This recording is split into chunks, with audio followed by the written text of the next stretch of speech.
Negeri yang telah menyaksikan pertempuran legendaris antara dua kekuatan terbesar di dunia kuno.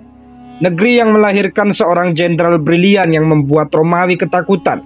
Tempat seorang pemikir mengubah cara manusia memahami sejarah. Dan tanah yang menjadi saksi bisu ekspansi Islam ke jantung Afrika Utara, Tunisia. Sebuah titik peradaban yang telah berdiri sejak ribuan tahun lalu, diukir oleh tangan sejarah yang tak kenal ampun. Dari reruntuhan Kartago yang hancur oleh pasukan Romawi hingga berdirinya Kairouan sebagai pusat keilmuan Islam yang mengguncang dunia, Tunisia bukan sekedar negeri kecil di Afrika Utara. Ini adalah medan laga para penakluk, laboratorium peradaban dan panggung bagi para pemikir yang mengubah arah dunia. Tapi, bagaimana Islam pertama kali menjejakkan kaki di tanah ini? Bagaimana sebuah negeri yang dikuasai Romawi dan Bizantium berubah menjadi pusat dakwah Islam yang strategis? Dan bagaimana warisan peradaban ini bertahan di tengah arus kolonialisme, revolusi, dan modernisasi? Bersiaplah, karena kita akan melusuri jejak panjang sejarah Tunisia. Sebuah kisah yang tak hanya memukau tetapi juga penuh intrik, darah, dan kebangkitan. Sekarang kita masuk ke sejarah awal Tunisia. Jejak awal keberadaan manusia di Tunisia dapat ditelusuri hingga sekitar 200.000 tahun yang lalu. Berdasarkan penemuan alat-alat batu dari zaman Batu Tengah di dekat Libya selama periode Neolitikum, sekitar 10.000 hingga 6.000 sebelum Masehi, budaya Capsian berkembang di wilayah ini. Masyarakat Capsian dikenal sebagai pengumpul makanan yang kemudian bertransisi menjadi petani dan peternak. Mereka menanam gandum, barlai, kacang-kacangan dan memelihara hewan seperti domba, kambing, dan sapi. Selain itu, mereka juga menghasilkan tembikar dengan berbagai bentuk dan fungsi, menunjukkan tingkat keterampilan dan organisasi sosial yang maju. Pengaruh Fenisia dan berdirinya Kartago. Sekitar abad ke-12 sebelum Masehi, bangsa Fenisia mulai mendirikan koloni di sepanjang pesisir Tunisia dengan tujuan memperluas jaringan perdagangan mereka. Salah satu koloni paling terkenal adalah Kartago yang didirikan pada abad ke-9 sebelum Masehi. Menurut legenda, kota ini didirikan oleh Ratu Dido dari Tirus pada tahun 814 sebelum Masehi. Kartago tumbuh menjadi kekuatan maritim dominan di Mediterania Barat, mengendalikan jalur perdagangan dan membangun jaringan koloni yang luas. Masyarakat Kartago mengadopsi banyak aspek budaya Fenisia, termasuk sistem penulisan dan praktek keagamaan. Namun, berinteraksi dan berasimilasi dengan penduduk asli Berber juga, menciptakan budaya hibrida yang unik. Periode Romawi dan Vandal. Setelah serangkaian konflik yang dikenal sebagai Perang Punisia, Romawi berhasil mengalahkan Kartago pada tahun 146 sebelum Masehi dan menjadikan wilayah tersebut sebagai provinsi Romawi yang dikenal sebagai Afrika Proconsularis di bawah kekuasaan Romawi. Tunisia mengalami masa kemakmuran dan perkembangan infrastruktur yang signifikan. Kota-kota seperti Kartage dan Douga berkembang pesat dengan pembangunan teater, amfiteater, dan pemandian umum yang megah. Selain itu, wilayah ini menjadi lumbung pangan bagi Kekaisaran Romawi, terutama dalam produksi gandum dan minyak zaitun. Namun, pada abad ke-5 Masehi, suku Vandal, sebuah kelompok Jermanik, berhasil menaklukkan wilayah ini dan mendirikan kerajaan mereka dengan ibu kota di Kartago. Meskipun kekuasaan Vandal hanya berlangsung sekitar 1 abad, periode ini ditandai dengan ketegangan religius antara Kristen Arian yang dianut oleh Vandal dan Kristen Ortodoks Romawi yang dianut oleh penduduk setempat. Kekuasaan Bizantium. Pada tahun 533 Masehi, Jenderal Bizantium Belisarius berhasil merebut kembali wilayah ini dari Vandal, mengembalikan Tunisia ke dalam kekuasaan Kekaisaran Bizantium. Selama periode ini, Bizantium berusaha memulihkan infrastruktur dan tatanan sosial yang rusak akibat perang sebelumnya. Namun, upaya ini sering terhambat oleh pemberontakan lokal dan tekanan dari suku-suku Berber di pedalaman. Walaupun demikian, pengaruh budaya dan agama Bizantium tetap meninggalkan jejak yang signifikan, terutama dalam penyebaran Kristen Ortodok dan arsitektur gereja. Lantas bagaimana masuknya Islam ke Tunisia? Pada abad ke-7 Masehi, dunia Arab mengalami ekspansi besar-besaran di bawah panji Islam. Setelah berhasil menguasai Mesir, pasukan Muslim mengalihkan perhatian mereka ke barat, menuju wilayah yang dikenal sebagai Ifriqiya yang mencakup Tunisia modern. Pada tahun 647 Masehi, di bawah komando Jenderal Abdullah ibn Sa'ad, pasukan Muslim melakukan ekspedisi pertama ke wilayah ini dan berhasil menguasai Sufetula, sekarang Sebeitla, di Tunisia Tengah. Meskipun ekspedisi ini tidak menghasilkan pendudukan permanen, hal ini menandai awal dari penetrasi Islam ke Tunisia, pendirian Kairuan dan konsolidasi kekuasaan Islam. Upaya penaklukan yang lebih terorganisir terjadi pada tahun 670 Masehi di bawah komando Uqbah ibn Nafi, seorang jenderal terkemuka dari dinasti Umayyah. Ia memimpin ekspedisi yang berhasil mencapai pantai Atlantik di Maroko, menunjukkan luasnya ekspansi Muslim.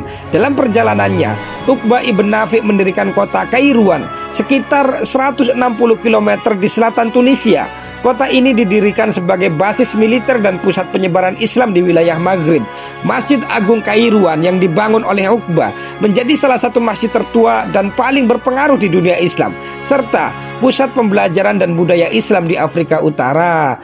Terjadi juga perlawanan lokal dan integrasi. Meski pasukan Muslim berhasil mendirikan basis di Kairuan, mereka menghadapi perlawanan sengit dari penduduk lokal, terutama suku-suku Berber. Salah satu tokoh perlawanan yang terkenal adalah Al-Kahina, seorang pemimpin wanita dari suku Berber yang memimpin pemberontakan melawan pasukan Arab. Namun, setelah beberapa dekade konflik, banyak suku Berber yang akhirnya menerima Islam, meskipun dengan interpretasi dan praktek yang sering berbeda dari tradisi Arab. Proses Islamisasi ini juga disertai dengan Arabisasi budaya, bahasa, dan struktur sosial. Elemen-elemen budaya Berber tetap bertahan dan berasimilasi dalam masyarakat Islam yang baru terbentuk. Perkembangan Islam dan dinasti-dinasti di Tunisia. Setelah penaklukan awal, Tunisia berada di bawah kendali berbagai dinasti Islam. Dinasti Aghlabiyah 800 sampai 909 Masehi memerintah sebagai penguasa semi-otonom di bawah kekhalifahan Abbasiyah. Mereka berkontribusi signifikan dalam pengembangan infrastruktur, termasuk pembangunan masjid dan sistem irigasi. Kemudian, dinasti Fatimiyah yang beraliran Syiah Ismailiyah mengambil alih kekuasaan pada abad ke-10.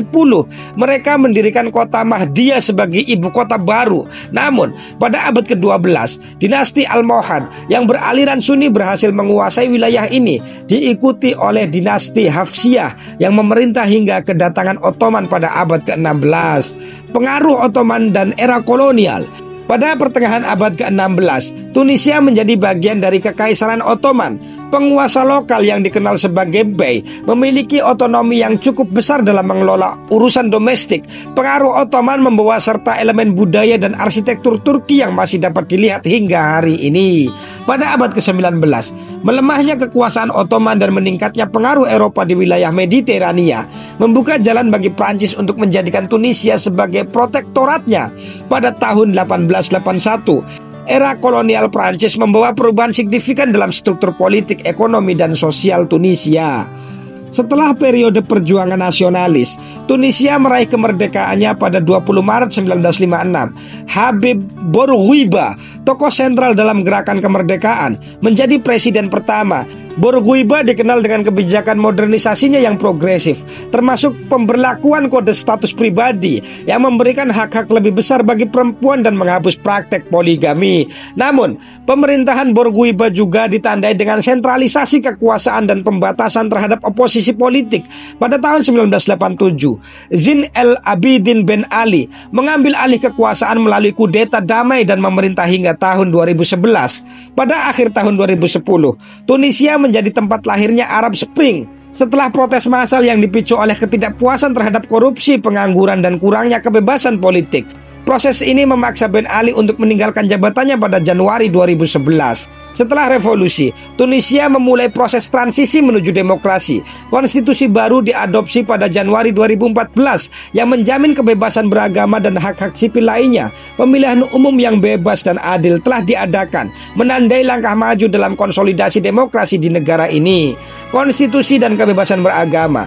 Konstitusi Tunisia yang diadopsi pada tahun 2014 menyatakan Islam adalah agama negara. Namun, menjamin juga kebebasan beragama dan kebebasan berkeyakinan bagi semua warga negara. Pasal 6 konstitusi menegaskan peran negara sebagai pelindung agama, kebebasan berkeyakinan dan kebebasan beribadah, serta komitmennya untuk mencegah seruan kebencian dan kekerasan atas nama agama.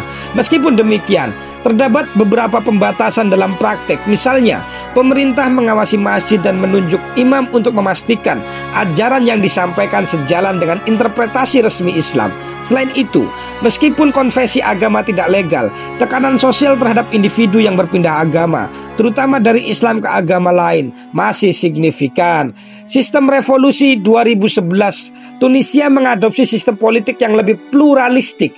Negara ini menerapkan sistem republik dengan presiden sebagai kepala negara dan perdana menteri sebagai kepala pemerintahan. Parlemen bikameral terdiri dari Majelis Perwakilan Rakyat dan Dewan Nasional. Pemilihan umum yang bebas dan transparan telah menjadi bagian integral dari landscape politik Tunisia pasca revolusi. Partai-partai politik dengan berbagai ideologi, termasuk partai Islamis moderat seperti Ennahda, berpartisipasi dalam proses politik, mencerminkan komitmen negara terhadap demokrasi dan inklusivitas. Mayoritas penduduk Tunisia, sekitar 99% beragama Islam, dengan mayoritas menganut madhab Sunni. Komunitas agama lain seperti Kristen dan Yahudi, walaupun kecil, memiliki sejarah panjang di negara ini. Komunitas Yahudi misalnya telah hadir selama lebih dari 2.500 tahun, terutama di Pulau Jerba yang terkenal dengan Sinagog El Ghirba.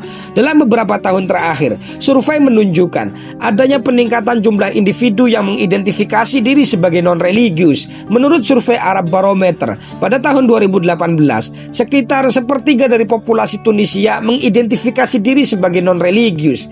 Selain berbagai macam hal di atas, selain itu semua, Tunisia juga banyak melahirkan tokoh-tokoh berpengaruh seperti yang pertama, Ibnu Khaldun. Ibnu Khaldun adalah seorang cendekiawan muslim yang dianggap sebagai pendiri ilmu sosiologi dan historiografi modern.